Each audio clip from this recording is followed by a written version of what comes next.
মেসির সুরক্ষা এখন তার নিজেকেই করতে হবে, কারণ তার বডিগার্ডকে ব্যান করে দিয়েছে MLS কর্তৃপক্ষ।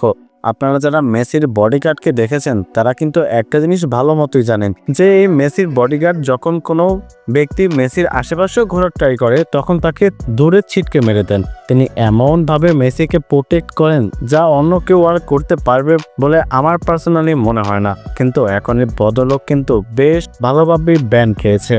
যে বডিগার্ডের কথা এতক্ষণ ধরে আপনাদেরকে বলছিলাম তিনি হচ্ছে ইয়াসিন চেকো, যিনি বর্তমান গোট অর্থাৎ greatest of all time Lionel মেসির পার্সোনাল বডিগার্ড। তিনি এমন একজন বডিগার্ড যখন মেসি এবং মেসির ওয়াইফ আন্তোলিনা বিভিন্ন বিষয়ে কথা বলতে থাকে তখন সেখানেও তাকে দেখা যায়।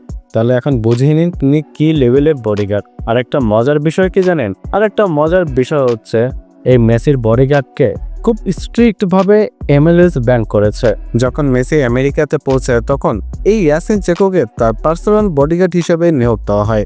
যখন কোনো ব্যক্তি কিংবা বাচ্চা মেসিকে ধরতে যায় কিংবা তার সাথে একটা ছবি তুলতে যায় তিনি এমনভাবে দৌড় দেন যেন একটা ফুটবলার থেকেও বেশি জোরে দৌড়াতে পারেন, এবং বাচ্চাদেরকে এমনভাবে ধরেন যেন তিনি একজন গোলকিপার।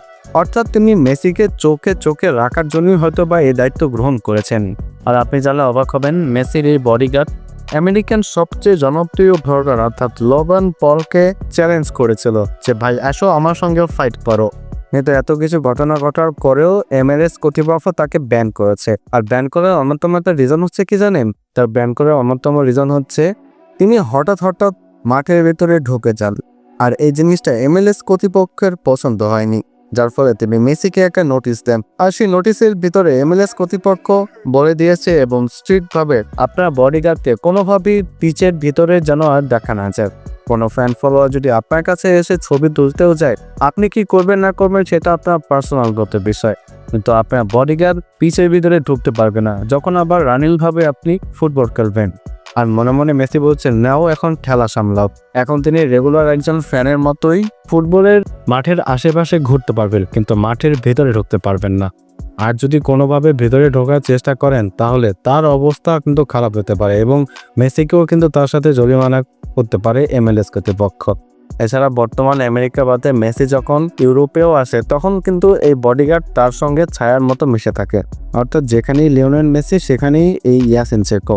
ইন্টার মিয়ামি দলের একজন সদস্য কিংবা একজন ফুটবলার বলেছেন যে তাকে সাইড লাইনে রেখে দেওয়া সবচেয়ে বেশি ভালো, কারণ তিনি MLS এর কোনো ফুটবলার নয়, তিনি একজন ক্লাবের প্লেয়ারের কর্মচারী এবং নিরাপত্তা বিভাগের অংশ হিসেবেই রয়েছেন। তাকে এতটা প্রোটোকল কিংবা এতটা সিকিউরিটি দিতে কেউ বলেনি, যার ফলে একটা ছোটোখাটো দ্বন্দ্ব কিন্তু হয়। তারপর থেকে MLS কর্তৃপক্ষ যখন কানে এই বিষয়টি পৌঁছে তখন তাকে ব্যান করে দেয়।